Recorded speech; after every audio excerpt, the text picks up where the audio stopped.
The wheel of time turns and ages come and pass, leaving memories that become legend. Welcome to Dragonmount, the Wheel of Time podcast. I'm Kathy Campbell. I'm Rajiv Moté. And I'm Maureen Carr. Welcome to episode 2, Shadows Waiting. It was directed by Uta Breiswitz, and it was written by Amanda Kate Schumann. Fantastic. All right. I'm so glad that everyone gets to experience the first 3 episodes at once, because the second episode feels very much like Empire Strikes Back in the plot and the story, and I am so excited. Yeah, it feels like the first 3 together make the first chapter. Yes. What I loved about this episode is it reminds me of the Fellowship of the Ring, the Mines of Moria, because the result of that scene was the party splitting up. Now we have multiple parallel threads that the characters are going through. So we're keeping track of multiple storylines, which is always cool, because eventually there's going to be another convergence. So this one opens with the White Cloak camp, and we see Eamon Valda, who is a questioner of the light, and just right away he screams bad guy. And it's so funny, the juxtaposition of their white uniforms and the crystal clear meadow they're in, and the child is carrying like a fancy silver goblet, you know, and everything's nice and clean and beautiful. And then you see Valda and you're like, this man's the devil. He is so reveling in this evil. He's so happy. Whatever that thing that he ate was, so it's a bird, I guess? It reminds me of this dish that is called ortolan, and there was an episode of Hannibal that explored that. It's this this dish that's so sinful to eat that you place a cloth over your eyes as you bite into it, because it's shameful to be eating this rich, terrible dish, which is basically a songbird drowned in liqueur and roasted, and you eat the whole thing, bones and all. Well, that sounds like what this was, especially with the beak making him bleed, and it was so gross. But definitely like sets up that whole idea of how this is a bad guy, like plain and simple. You know that you don't like what he's doing, as witnessed by the horrible torture of the yellow Aes Sedai, and the fact that he took her hands and is so happy with the torture. He says brutality is the only path to mercy. And that's just like the worst statement ever. Like, he's just so missing the point of everything. And he's gleeful about it. He is a spick and span gourmet who is laughing and spouting philosophy as he burns a woman at the stake. You know, I have to imagine that the actor was just gleefully hamming it up with this, because it was an amazingly evil scene. Yeah, he just looks so happy to be there. And the beautiful film work, like the cinematography in this, was just incredible. I'd love to know how they did it, because the goblet that he drinks out of is flawless. And you don't see a camera there. So the fact that they had multiple areas of this scene close up with the goblet reflecting, you know, the burning Aes Sedai, and no camera in view, was just like, it was beautifully done. But you see, you know, the fingerprints of blood that Valda has left on the goblet, just like burning into your soul. That was a gorgeous composition of evil and refinement. And what a easy way to transition into the first time we've seen the credits. It was stunning. So beautiful. Just the threads, you know, calling to mind the, what do they call it? Age lace, I think, is the term they use in the books, that each person's life is a thread in the tapestry that is the pattern. And it's just such a fantastic visual for it. The dance of the threads through to weaving this beautiful picture of the 7 Ashas. Yeah, when the images started, it looked very CGI to me. It kind of reminded me of the old X-Men and the old Spider-Man opening credits, which were a little lo-fi, but once the pattern starts to emerge, once the weavings of the Aes Sedai are shown, it's gorgeous. Yeah, and mixed with the music. The music's beautiful. Major Game of Thrones meets Westworld. Just feels right. It feels epic, it feels fantasy, and it really is a great way to separate out, the cold open with the rest of the story. In this episode, we learn a lot more about what it means to be Aes Sedai, and I was particularly struck when Maureen started to teach Egwene, and she uses the river metaphor for how to touch the power. And it calls directly back to Egwene's initiation in the Two Rivers. I thought that was really cool. And it wasn't an explicit callback, but you certainly have that imagery in your mind as you're watching this, especially back to back. Yeah, the knowledge and, again, the storytelling aspect of this, and the fact that Maureen probably doesn't know the women's rituals in the Two Rivers, but she might. She knows about the braids. She knows about the age for that. And so it's plausible, but also she knows her own history. And being able to explain the channeling and the three oaths in this section is just really strong, because it explains it to the viewer in a way that doesn't ever feel like, all right, students, let's sit down and let's have a conversation. I'm going to tell you all about channeling and how we do it. I love the teaching lessons that are brought into it in a really natural way. Yeah, again, Maureen is just so sympathetic. She's seeing a woman who lost her calling as a wisdom and is adrift, and she's giving her something to stand on. Yeah, and doing it after having gotten stabbed by a Trolloc weapon. Right. Oh my gosh. Yeah, she's obviously not doing great. She's tired. Mm-hmm. And that's something that Egwene recognizes when she gets mad later on at the boys for being the way that they are. It's just like, hey, pay attention. The power is not all seeing. There's limitations to this magic that they have. And it's powerful that Egwene recognized that. She would have made an incredible wisdom instead. That's not her journey. And we don't know where that journey is going to lead, but by golly, they're going to work on keeping each other safe. That's what I really was interested in this episode. Is the first episode, we saw the one power doing a whole bunch of things. It seemed like it was a limitless power. It could pull a rock slide down a mountain, it could throw fireballs, it could heal wounds, it could do all of these things. And now we're starting to learn that there are some rules to it. There are some limitations to it. The three oaths are limitations on all Aes Sedai. They can't heal themselves. But then Egwene also starts to get her education on what it means to live within the three oaths. And Maureen even tells her that power inside you, that isn't your biggest strength. What your mind, the way you think, is going to be the thing that serves you the most. And now she starts to learn lessons like how to speak no word that is not true, but still tell a completely different story from the one people think they hear. So this running away, you can tell that the Trollocs are chasing them. This whole reason for them to leave the Two Rivers and Edmund's Field specifically is obvious, because all of these Trollocs are coming to get them. They're traveling day and night to get away from evil that's chasing them. You feel the stress, especially this episode starting out with the calmness and serenity of the White Cloaks, and then the beauty of the credits, and then the terror of running, the escape across the river. You learn more about the Trollocs. You learn what limits they have.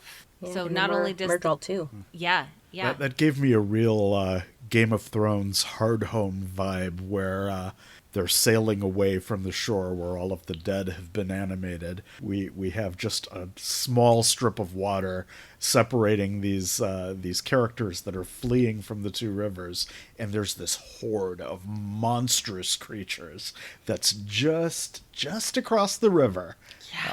Terrifying. The poor ferryman thinks that he can save his son, instead loses his life, and the torturous decision making. Again, okay, episode 1, we're laying the foundation, and now we're going to discover the holes in that foundation and the stuff that we didn't even think about, wondering about, as we start to expand this story, this world that we're living in, and kind of what's being told. The ferryman yells, the White Cloaks are right, you Aes Sedai are monsters. And, Maureen is ruthless. She's using the power selectively because she has to be. We just learned that there are limitations to what she can do, and so she has to be selective in what she protects and what she leaves. And the poor ferryman is someone who has to be left. She can't save him. Like you said, Rajiv, he says the White Cloaks are right, you're a monster, when there's actually legitimate monsters on the other side of the river. Exactly. And he jumps in regardless of the monsters on the other side. Yeah, it just, oh my goodness, the decision making and the difficulty involved of poor Maureen. And you see that, especially, she's starting to get tired. The energy levels are dropping. You know that she's been injured, but you don't realize how bad yet. The effort to sink that ferry, too, you can see that it took a little bit more effort to weave that power than previously, and it's only going to get worse from here. But they do take a break. They finally rest. They're able to recover, but bad dreams. I was going to say, it's not much of a rest when you have those kind of dreams. Well, dreams, or are they dreams? The bat that Rand pulls out of his mouth, he finds that when he wakes up, and then there are a lot more bats that are dead surrounding their camp. And then there's this new character, this new enemy, a guy with embers for eyes. Very creepy. And So we're not creepy. quite sure, awake or asleep, what's going on. This is a new kind of power that we haven't seen yet, something that doesn't seem related to what we've seen of the One Power. But they immediately blame Maureen, too, because they can tell this isn't normal. This isn't what we would expect to happen, especially when they learn that all of them had that dream, Yeah. and they're yelling at the Aes Sedai because, of course, it's got to be her fault. And Maureen is alarmed to learn this. She knows more than she's letting on. Yeah, it sets up the first inner group fight. You know, they had been following along, but the incident with the ferry and then with this dream sets off and kind of triggers this distrust. They're not just going to follow along like good little puppies. I think the stubbornness of the Edmunds Fielders is coming alive. And there's some anger in there, too, between Rand and Egwene and their relationship. Well, Egwene has clearly chosen Moraine to align with over him and his friends, and his questions were legitimate. He's got some backbone in this scene, which I love to see. He asks some real questions, and why should we trust you? What are we going to do next? What's the ultimate goal? And Moraine still being mysterious. She can't lie, so she doesn't give an answer. Yeah, I think when Maureen sank the ferry, it brought to mind the idea of what's right, what's wrong. I think that's what really shook Rand, because it looks like he's the one that's balking the most. Perrin, I don't even think Perrin fights at all. He just is ready to do whatever. I think he's still, encased in his grief. Yeah. But you know what? It's Matt that convinces Rand to continue. So He says, her lady does shoot fireballs, so Right. let's stay on her good side. Right. I loved Matt right Yeah, then. he's got some good lines. Yeah, so I think Rand is the one that's being the most rebellious. I think it's personal for him too, right? Because of Egwene. Yeah, so he's taking that heartbreak and he's internalizing it and redirecting it. And standing up against this powerful Aes Sedai in a way that he seemed very amiable, very low-key in the calm scenes, shall we say, of episode 1. Coming in, this fire coming out of nowhere, standing up against, the Aes Sedai. who's tired and having Egwene come out and be like, look, she's obviously taking care of us. She's healing our exhaustion, but she can't do it herself. So I'm going to go with this woman instead of the boar-tusked monsters that are chasing us. Yeah. Okay, reasonable. Yeah. Well, even Okay, in fine. episode 1, after Moraine heals Tam, Bran doesn't even say thank you for saving his life. He immediately counters with, they didn't come until you came. Yeah. Yeah. I mean, he just comes in ready to pummel her, despite her being this powerful woman, that can bend him in half if she wanted to. Yeah. But, eventually they do leave. They're going to go and follow along.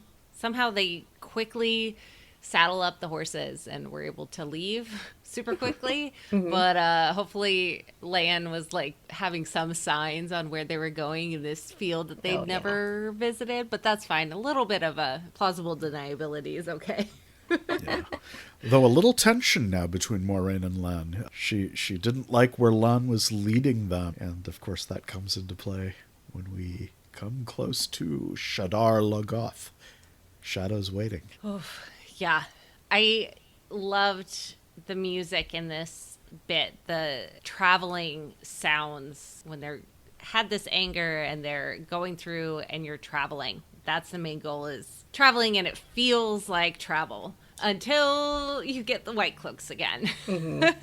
But this encounter's quite different from what we saw of Valda. Like, we still see Valda, and he's still like an evil bastard. Swarming. But Bornhald is there too. Once he realizes Moraine is injured, he says, we don't like the Aes Sedai, but I suggest you find an Aes Sedai. Yeah, And that floored me. yeah, me too. I was like, whoa, that's crazy that a White Cloak would say that. That's Valda is an outlier, maybe, among the White Cloaks. They're not all like that, or maybe is Bornhald just the good cop?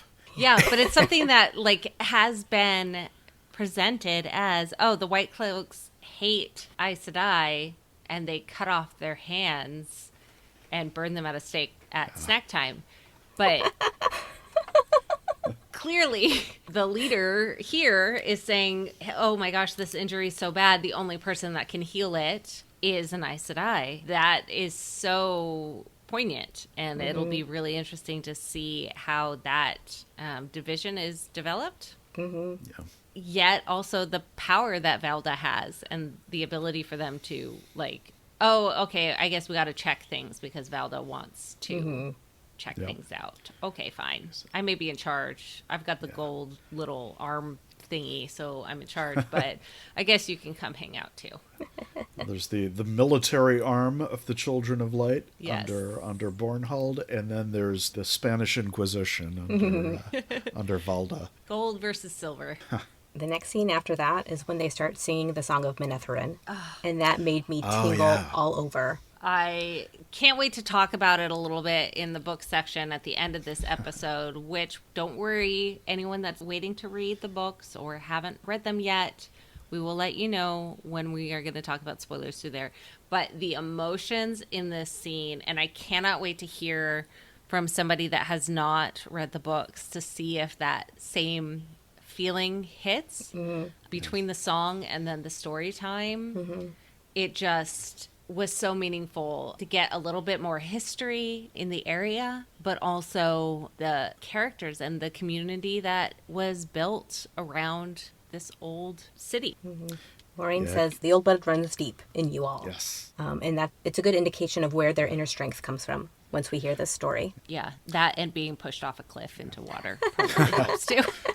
Well, it goes back to what we've seen in the scenery so far. All of the ruins, all of these ancient ruins. There were civilizations before this, and they encountered cataclysms. We're hearing about it. One of those cataclysms now, the Trolloc Wars. You know, I think Moraine's speech could have been one of those info dump sections, but it came up as a, oh, you've got this old folk tradition. Let me tell you what it really means. And then the kids are thoughtful. They're kids. They're grown up now. But our Emmons Fielders are thoughtful about it. It gives them something to sort of ponder. They are part of something that reaches back through history and opposed the shadow in a way that none of them could dream of living in the farm. Once again, the way that it's written to present this historical story and present this information on, oh, hey, this is the area. This is why we know the old blood runs deep. This is why the old blood is important, period. Having it done in this way, which means that it's part of the story. It's not just, all right, once again, teacher time. We're going to sit down and tell you what's happening. Not that there's anything wrong with teachers, of course. But when you're telling a story, it can be very jarring if exposition is just pulling you out of the narrative. It just fantastically done. You feel the emotions. You feel the information in a way that hopefully will stick around in what you're learning. It's a great transition scene, too. Transitioning in travel is always boring, but don't worry, eventually the traveling ends and it's break time. Egwene and Rand get to have a little bit of a reunion, calming down, getting to know each other. You know, Rand says, "I could never hate you," to Egwene, which was very sweet. Well, especially he rebuffs her first when she comes to him when they're camping with the bats, but then after this, now he's willing to say, no, I can't hate you. I can't ever hate you. I'm going to hold your hand. Yeah. I still care about you. Yeah, he's forgiving not just her, but forgiving himself for the reaction that he had. And it makes a little bit of sense. You know, he lost his mom. And his entire idea of what his world was going to be. But the bonds of friendship stay strong. Yeah, I think that's what it is. He's bridging the gap between romantic to friends. Yeah. Yeah. We can be friends. Just give us time. And Perrin is hiding his wound. Yeah.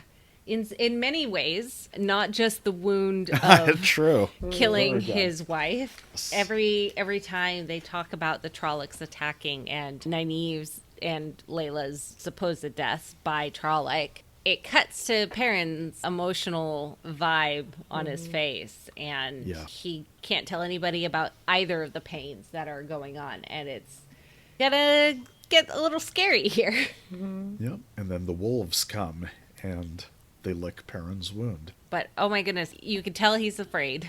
But yes. The very good puppers are just cleaning they are him up. good dogs. Good dogs all around. Yes. Very pack leader mentality for the wolf to come over and lick the wounded. Some foreshadowing that we know we can see. We can recognize it. There's some that we haven't seen yet, but this one is. And if only the wolves licking could fix Maureen, who is clearly getting sicker. Yeah, and despite her protests, Lan does eventually take them to Shadar Logoth. Yeah. Well, it's helpful when, Maureen is completely passed out. That chase was breakneck too. The Trollocs are right on them. Yeah, you got to do what you got to do. Thank goodness, they woke up when they did. I can't imagine any less time to be able to get out there and going. And so scary though. Perrin has to carry Maureen. Somehow they know where the city is. No, he said to the east or something. Land, yeah, like go to the city, but then leaves them to try and protect. Again, it doesn't matter. It's fine. Just plausible deniability. Look for the gigantic walls. Yeah. Well, that was so interesting. This was a city that was built with a wall with no gates. Completely insular, completely isolationist. And then inside it, some kind of an evil welled up and overwhelmed it. Now, if that isn't a metaphor for something, I don't know what is. We know from articles and reading things that they've built this city for filming, and you can tell. It was beautiful. Absolutely beautiful. You felt the deep, rotten, falling apart corruption in this city in a way that was just so powerful. Yeah, but also the past splendor, the architecture, the domes, the towers, the details on the facades were amazing. This was once a great city. And now it's completely quiet. There was no birds, no insects. Yeah, no birds, no bugs, nothing. Oof. The Foley work, like the background noises, have been so perfectly created that it makes this silence feel even more silent. Yeah. It's very ominous. Yes. And then Matt said what I was thinking during this scene when Lan gives the exposition about what this place is. He says, that's probably more words than you've said in a day and maybe all your life. Yeah. But he's got to, because Maureen is, still passed out. Someone has to tell him where they are, tell them what they're doing, what's going on, tell them not to touch things. Yeah, and of course Matt, being Matt, doesn't listen. Well, it's almost like he wakes up in that dreamlike state that we saw earlier with the bat. There's something sinister happening that's playing with reality. And the whispers that are heard, again, it went from silence to very much not silent. The horses aren't happy. Before that, though, we had Matt and Perrin talking about the knife Layla made. And we talked in episode 1 how Matt has this nurturing side that comes out. And I think it comes out right here when he gives Perrin Layla's knife and talks about how Layla made it for Matt, assuming Matt was going to be the one to get Perrin in trouble and would have to eventually save Perrin. And I think that was just a really touching scene, again, between Matt and Perrin. Well, the words were strong, too. She said, to protect someone you love. And Matt loves Perrin. I think it's a fraternal love, but, these two characters have a bond with each other. They're very good friends. They nurture each other. You're right. Yeah. The friendship in all four with Egwene, too, is so strong. You can tell that they grew up together and they have that deep, friendly, filial love that isn't portrayed a lot on screen. And it's really, really great to see how deeply and easily it's positioned here. Matt is presenting his emotions to Perrin by, oh, hey, this knife, your wife made this for me, knowing that I would need to protect you. Let me give it to you. Like, let me share this story. Let me give it to you. And Perrin, in return, gives the only thing that he can do, which is the assurance that Matt's sisters will be taken care of. Yeah.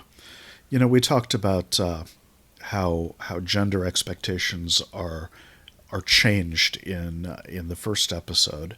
And they go against some of the stereotypes that we see in fantasy. I think that's exactly what enables this sort of like close nurturing friendship among men. You don't see a lot of that in fantasy of a certain era, and to see it here was wonderful. It's touching, it's real, it feels good. Yeah, the defining term of feeling real is so right on. Everything, these relationships feel real. They feel like, oh, hey, my buddy Matt. They feel like something is real going on, and I just love that. Yeah, it was a great scene. Less great, but also great, was Matt's discovery. Yes. You feel how evil this area is, but also don't touch things. Come on now.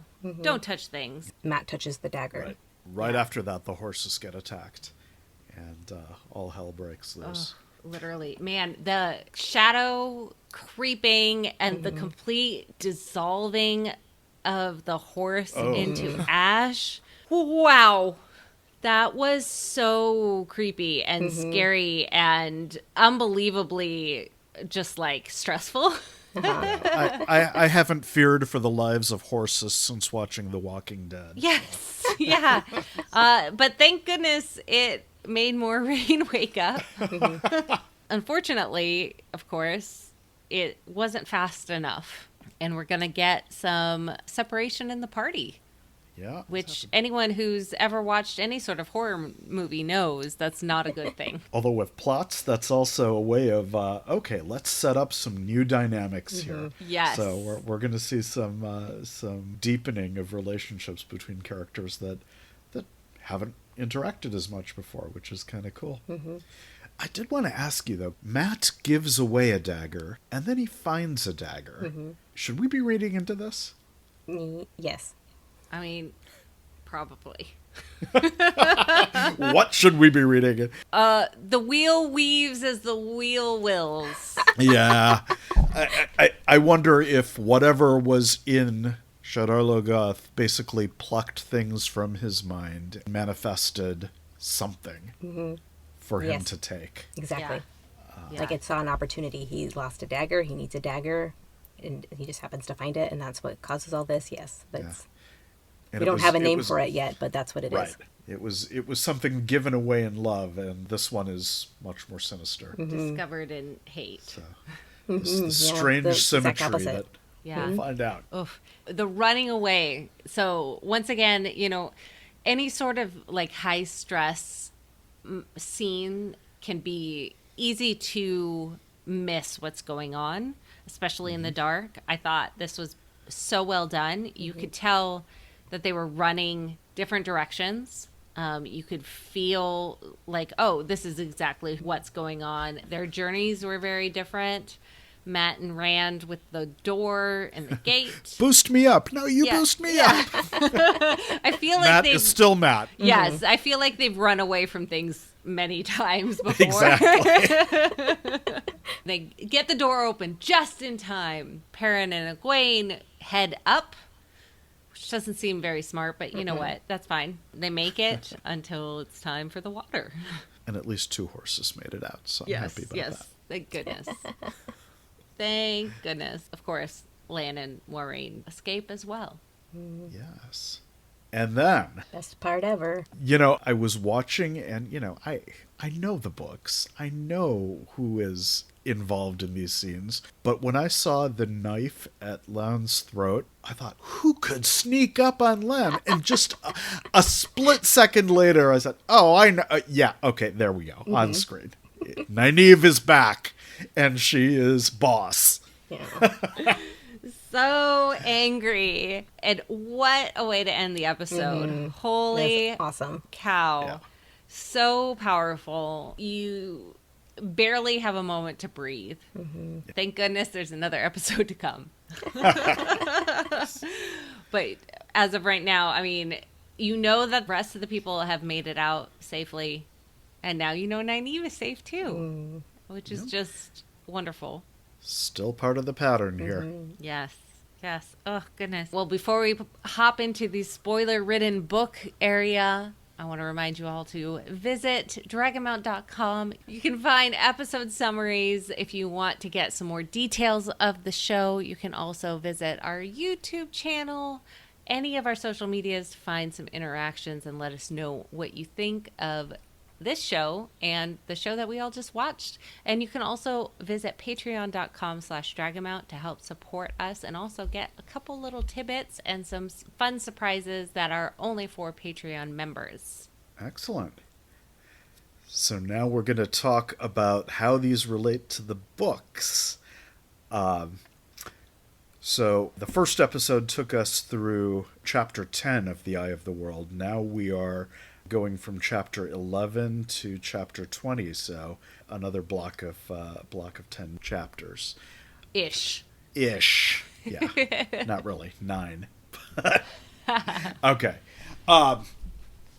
I love that we got to have more White Cloaks this early on. Bringing these characters into the story earlier means that the audience can get to know who they are. So it's less one note like the book is very much one story to start before it goes off into 8 million. And so I love getting a little hint of the White Cloaks and what they can do and how they are affecting the world. I thought was really, really interesting and brings some great potential in the future. And the White Cloaks here, they're a real threat. They were never a threat to Aes Sedai really in the books. But here they start off, they come out of the gate burning an Aes Sedai at the stake, chopping off her hands and collecting trophies of the serpent rings. These are hardcore baddies. Yeah, and you can tell Maureen is not afraid, but is aware of the threat that they can present. In the books, it's always just like, oh, they're bothersome. We're trying to hide bullies. ourselves, but, they're going to draw some fangs and torture some poor townsfolk, but they're not really a concern to us. Clearly, they're very much a concern. This brings to mind, I think there's a quote in Harry Potter where Sirius Black says something about the world is not divided into good people and Death Eaters. In the books, it is very black and white. There's the light and there's the dark. And it's not till later that we see these other things come up, the evil of Shidar Logoth, the evil of the White Cloaks. And I like that we're getting all of that in this episode. So we get the male channeling too, as another form of evil or madness. It just gives it more depth. Yeah, it's a deep, deep foundational series of lessons that are placed. Once again, the writing in this and the plot development in ways that we can't even begin to understand is setting itself up for some really magical things to happen. Yeah. And I'm wondering about the Aes Sedai, the Yellow Sister. How did they keep her from channeling? Well, that's so interesting, yeah, because they cut off her hands to stop her from weaving. I mean, we know in the books that doesn't stop them from weaving, but it makes it more difficult because when they learn gestures, and it's harder for them to do it without the gestures that they learned. And so it's believable that, you knock someone over, or they somehow are able to surprise an Aes Sedai and then tie them up and cut off their hands, meaning, well, first off, you get a ring, but also they can't channel. And it'll be really interesting to see if that becomes a plot in the future, if that becomes an idea of, I don't know, Nynaeve or Egwene or someone else being able to channel without hands as a way to compete against the White Cloaks and whatever else might happen. Maureen, you brought up Harry Potter before. I remember the towards the end when we learned that, you can cast spells without speaking. You can do it from silence. And that was sort of a new wrinkle in here. Maybe that deals with whether you need hands to channel. Yeah, I was wondering if they were just bringing around like the fork root tea early. Like maybe the White Cloaks have this ability to dull a channeler's abilities. Yeah, because I don't think a Yellow Sister would sit there and let herself be burned. She would have not if lit fire to the ropes holding her, or right, died fighting, not sit there meekly and let herself be burned. Yeah, so something had to happen to have her be captured and tortured and killed. And obviously Velda is very good at what he does when it comes to, capturing Aes Sedai. But the difference between his idea of Aes Sedai and Bornhold's is so diverse and strong and really interesting to see where it comes in the future.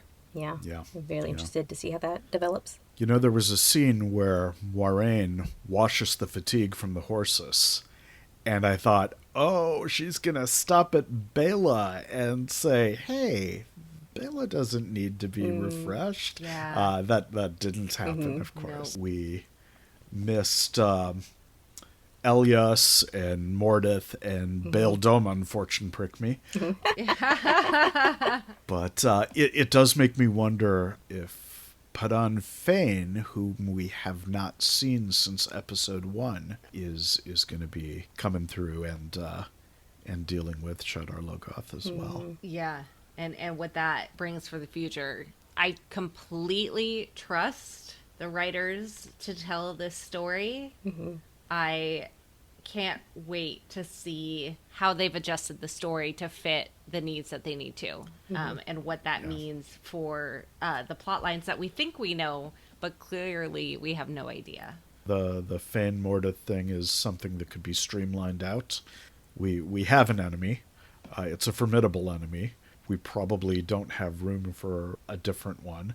I liked Elias as a character, but it's interesting to watch Perrin kind of try and figure out and navigate what's going on with the wolves. Yeah. Especially since all we've seen so far is them not attacking him. There was a piece of dialogue that was flat out foreshadowing from the books. When I saw it in the preview, it made me a little misty. Perrin asks, do you think we'll ever go back? And Egwene says, home? No. Yeah. And of course, for those two, Perrin does go back home. Yeah. Egwene? No, not at all. At least in the book, she might in the show. And I love not knowing. It makes it so much more exciting. It does. Especially watching this with people that haven't read the books. I can imagine answering questions that they might have. We have no idea, honestly, and that's something watching so it magical. fresh. Yep. There are rare opportunities to experience something you love for the first time again, and we're getting that. Yes. Love it. And we love all of you. And thank you for listening to this episode of Dragonmount, the Wheel of Time podcast. We are so excited that you're along this journey. Come and hang out with us. And remember, this is not the ending, but it is an ending for this show. Thank you for listening. I'm Kathy. I'm Rajiv. And I'm Maureen. Have a great day.